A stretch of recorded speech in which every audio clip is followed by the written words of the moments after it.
Just funny how that happens, isn't it? So anyway, for an episode about nothing, we're already at like 44 minutes. I'm pretty proud of myself.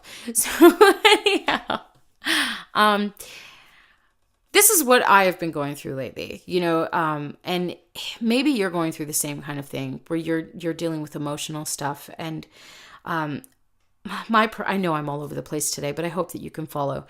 My issue right now is seeing the separation that I have found between myself and an extended family, or between myself and the rest of the world, because of my differences and because of my being not like the status quo, and not just being in society the way that other people are in society, and just accept it. And because I've always asked questions. I mean, I believe I've mentioned on the show before, I used to take apart music boxes and stuff like that to see how they worked, and then put them back together again, because I was so curious about what laid beneath. And I'm still that same person. And probably many of you listening to this are going to be the same way, because you were either brought to the show for a specific reason, or you searched and you found it, and ultimately it's the universe giving you something. And I'm not saying that I'm the answer to all things. I'm so not. And this is why I do quote other people on the show, and I do try to send you in different directions, because there is a bright world in the alternative community. And today I was watching stuff by Alex Collier and David Icke, and they're both incredibly uplifting and very high vibrational guys, and I really connect to both of them. So I highly recommend their work. And of course, I always highly recommend Project Camelot and Project Avalon. And I'm sorry that today I'm in this place but I just, this emotional, messed up, depressed place. But I still wanted to get the show out to you, because that's so important for me to get it out to you. Let me read you this, because I've debated during the whole show, should I read you this or should I not read you this? Because it is really personal for me. But I know that my partner is going through the exact same thing with his family, and has been for a long time. And I know that there are those of you out there who are dealing with this. And so I want to let you know that you are in no way alone. We are one, and we're in this together. As my friend Reggie likes to say, and he's one of my subscribers, he always signs off, in this together. And it's so true. We are so in this together, but we like to, just like I have in the past, and I'm trying very hard against doing anymore, we have so separated ourselves. So I wrote this the day after my cousin's wedding, and I'm going to take the names out just so, one, it's less personal, and I'm not saying their names, and maybe they don't want their names being said on the show. And also so that it will fit in more with you, so you can relate to it a little bit more. Okay. So their wedding was Saturday, and I wrote this on Sunday. And Saturday night, as soon as we left, I was so depressed, and I was so messed up, because being in a place that I had been so against for so long, and then seeing that I actually fit in a little bit more, and that I felt the love from the whole day. I felt the love from the wedding, and so it called into my mind some more questions about where my being against it has come from. But anyway, this is what I wrote the very next day. I am not feeling well today. Yesterday was my cousin and my cousin-in-law's wedding, and the whole thing was so completely strange for me. I know nobody but me understands it, the why and the how it could be strange for me, but the issue is that I don't know how I could go about helping the situation. My issue isn't with my cousin or my cousin's, my cousin-in-law, or my cousin's sister. I know this is confusing, but whatever. I love them so much. It's ridiculous that we aren't in contact all the time. My issue isn't with anyone, really. It's the fact that we've grown so far apart.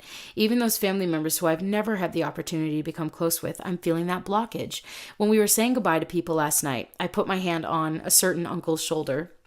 One of those relatives that I feel a very deep connection with. My cousin is another one, the one who got married.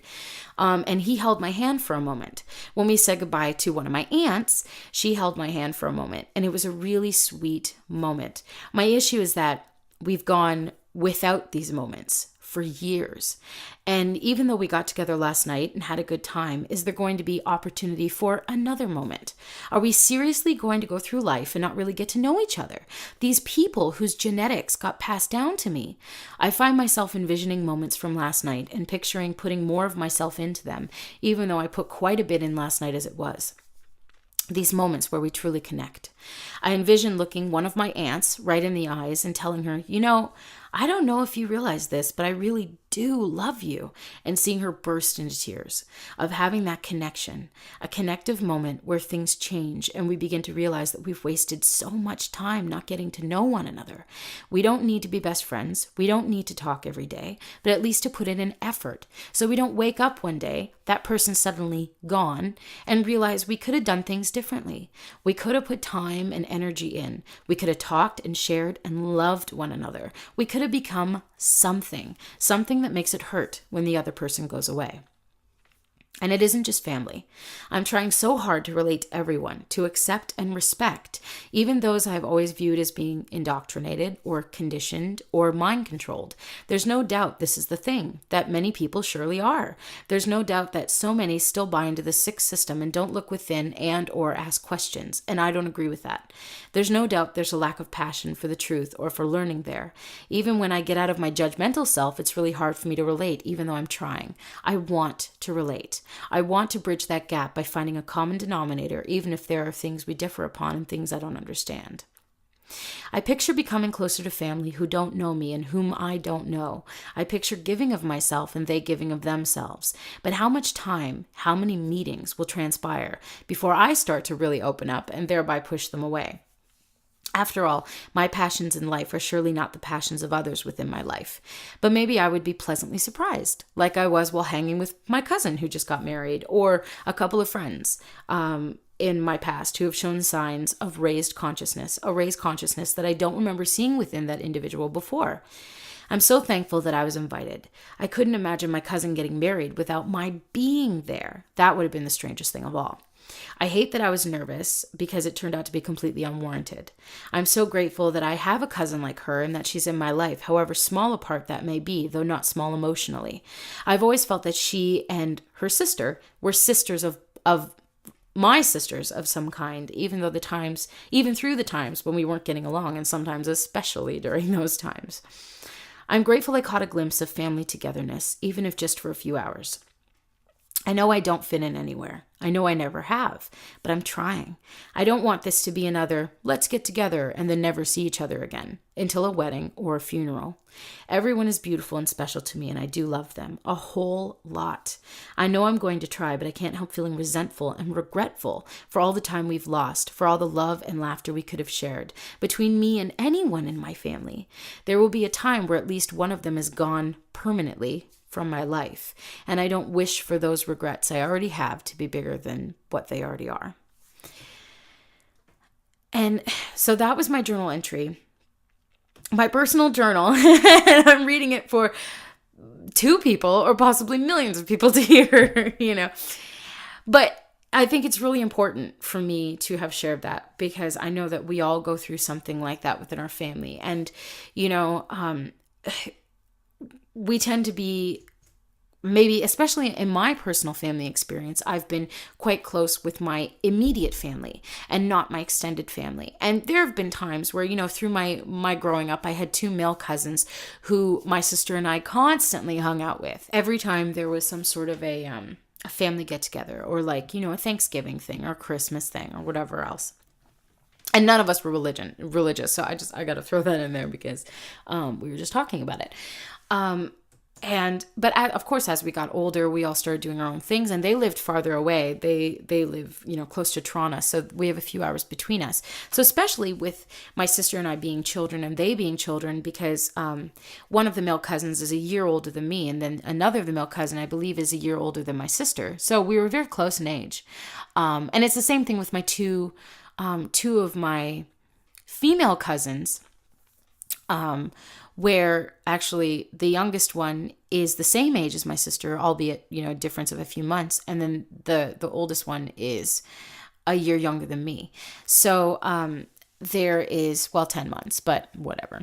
I mean, whatever, a year-ish in age anyway. So there was always that closeness between those two families. And then other families we didn't, the other families of the extended family, we didn't quite have that connection with because they weren't close in age, and we did get together. But although one of my cousins, the one that I've had the differences with, is 11 days younger than me. So it would be nice if there was a kinship there, but at this point there isn't. So the I don't know my point. My point is we all go through something with our families, and we all have a different family makeup. I realize that there are families out there where there are no parents and the children are raised by the grandparents or an aunt and uncle or a bigger sister or a bigger brother or whatever else, and there are so many different aspects of family. There are so many different possible combinations of family. And, just being at that wedding made me realize so much about myself as a person, myself as a researcher, myself as a romantic, and myself as a family member, and it makes me want to try harder. So this is something that I'm going to be trying to do. Once I'm trying to give myself a week where I just let myself be sad. I let myself be depressed. I let myself feel whatever emotions are naturally coming through to me, because the last few days have been very hard for me. And it hasn't just been that situation like what I just read to you. It's also been because I'm feeling the sadness over the years and years and years of not being close to aunts and uncles and grandparents and stuff, and I've never really felt that before because I'm a very independent person, especially when it comes to relationships, and I can move on very easily, but that is not where I would like to go as a person, especially considering during this time we have a consciousness raising of the planet, and my consciousness is raising. So I'm not perfect, in a human sense. In a spiritual sense, of course I am. We all are. In a human sense, none of us is, So we're forever trying to strive. Our humanness is forever trying to strive to become our spirit selves in that sense. And that's where I'm at. So I hope you're having a good day. It's Wednesday. It's June the 15th, 2011. I do hope you're having a great day. Although the last couple of days have been eye-opening for me, and maybe you're going through the same thing, what with the moon having its differences right now and changing, and we have some energetic things that are happening, and maybe I'll delve a little bit more into the moon next time about the whistleblower testimony that points to our moon actually being an artificial satellite that has actually been pulled into our solar system, the Sol system, SOL. I just realized what that stands for. That's funny. You've heard that saying, shit out of luck. Oh, you're SOL. But the solar system, I don't think it actually means that. The solar system, which is where we are. So maybe I'll delve into that in the future. But in the meantime, I highly recommend that you check out David Icke's Moon Matrix. He talks about it in his book, his expansive book, Human Race, Get Off Your Knees. The Lion Sleeps No More, I believe is the subtitle. And Alex Collier talks about it, as well as talking about other planets and our interaction with these planets in the past and presently. David Wilcock has talked about it, jump rooms to Mars and that sort of thing. And there was actually a Project Camelot video a couple years ago with David Wilcock, where it was a future talk, and it may have been called Future Talk, all one word, or Jump Room to Mars. I'm not 100% what it was called, but look into it. And in the video, David's wearing like a scarf, and they're sitting, I believe, like in Carrie's apartment or something. So they're just like sitting around, on couches and being very comfy and talking about what's to come, in relation to 2012 and the celestial bodies that are around us and what's happening with mass consciousness. And for an aside, in the entry, my journal entry that I just read to you, there was one point where I said that I'm trying really hard to bridge that gap between me and people who I've always viewed as indoctrinated, mind-controlled, or conditioned. These are not judgments. In no way are these judgments, because I think if you stand back